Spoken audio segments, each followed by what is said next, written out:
worldwide leader in sports. About that time, y'all.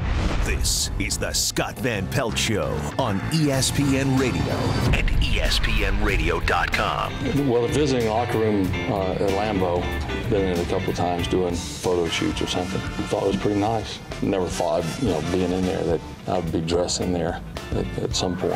I've heard boos in that stadium before. Honestly, numerous times. That was kind of a kick in the stomach hearing those boos. Now, it wasn't often. There was way more cheers. And I suppose there'll be a little bit of both this week. It's the Scott Van Pelt Show on ESPN Radio and ESPN2. For a limited time, hurry into Subway. Enjoy the new low-fat Subway Buffalo Chicken. Subway, eat fresh. Yeah, we were just joking in the break. Ryan's not this good-looking or is this well-dressed. William Henderson joins us, and we just heard Brett Favre on the way back in. Obviously, because of your time with Green Bay, you understand better than most what that dynamic is like. I've been lucky enough to be at Lambeau Field. For people who have not, what about Lambeau is different than any other place?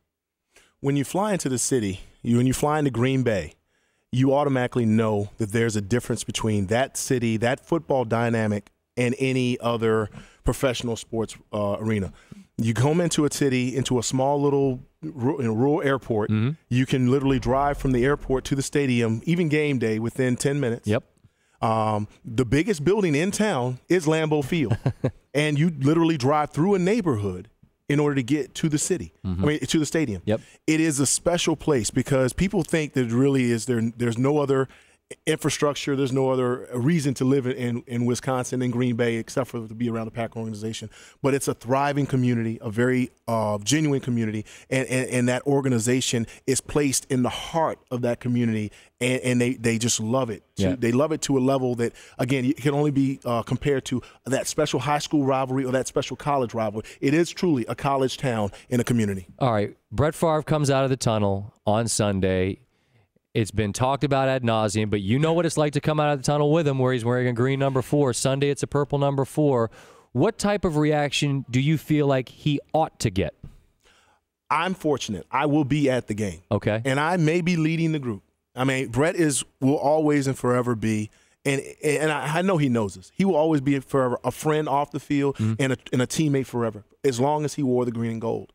But, again, I was fortunate. I only played for one team. Right. I played and wore green and gold all my life, and I wear green and gold now. Uh-huh. And I'm not saying this for the sake of being on television or anything else. This is truly what I've been raised and reared to love. Well, then how will you feel seeing him in a purple jersey playing against your green and gold? I will boo. I will be upset. I am going to be mad at the moment he steps out of that tunnel and off that bus until the end of the game. At the end of the game, I'm going to love him, hug him, and wish him well. And this is football. This is fair football. I'm not wishing he gets hurt. Of course. I'm not wishing any animosity. I love the guy. I think he's a tremendous gift to the game of football. But at the same time, I'm a fan of the game. And I have turned my allegiance to the Green Bay Packers. So there's no reason for me to question whom I'm going to love for the game, who I'm going to be rooting for, and who I'm going to boo against. And so do you feel like that will be the overriding theme of the reception that he gets? I'm selling the T-shirts and waving the banners, man. I'm hoping everybody joins on the bus. I'm hoping that every Packer fan, there's no scalping this week. You cannot get rid of your Green Bay ticket. Mm-hmm. You've got to be at the game, and you've got to be the 12th man on the field, letting Aaron Rodgers, Al Harris, Charles Woodson, Aaron Campman, Donald Driver, Jenkins, anybody associated with the green and gold know that you're there to support them and you're there to wish them well and come out victorious at the end of this game. I don't think I have to tell you who William Henderson spent his career in the NFL playing for. He's telling you himself. He wore the green and gold as a Pro Bowl fullback there and still wears the green and gold now. How important is this game for Green Bay to win, recognizing it is only one of 16 games? But I feel like it's a big, big stage for them to make a statement and not only beat your rivals, but beat that dude.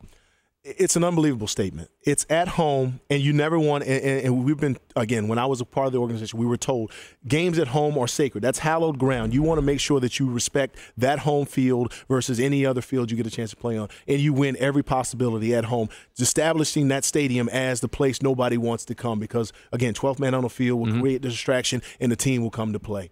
Now, as far as the playoff picture goes, again, it's title, it's championship, it's divisional rivalry, and it's opportunity for Green Bay to catch up to Minnesota's lead in the division. So again, that's going to weigh in its own self. But individually, as a team overall goal, this is a design time for them to establish themselves as the new Green Bay Packers, void of Brett Favre, and welcoming the new additions and new head of the offensive helm is that Aaron Rodgers' team now, and they say Mr. Rodgers' neighborhood, to be commanded by and directed by Aaron Rodgers as quarterback. He has really impressed me over the last year and a half, William, because he's had a million chances to nibble at the bait because that hook is dangled in front of him and they wave it in front of his nose, and he has never nibbled. He's always taken the high road. Has that impressed you? I think he deserves his own ESPY this year for being the man with the most poise. He's been challenged. As you said, the hook has been dangled every week. And every week he's been taunted to say the wrong thing, to show that he's in some way angry at Brett or the media or the fans. Hadn't done it. He's tried his best in his own way as a young player to solidify his desire to be a punk amongst that team, to encourage the performance of his players. He's talking about Jennings having a breakout year this year. He's delivering the ball to Driver, and Driver's playing unbelievable football.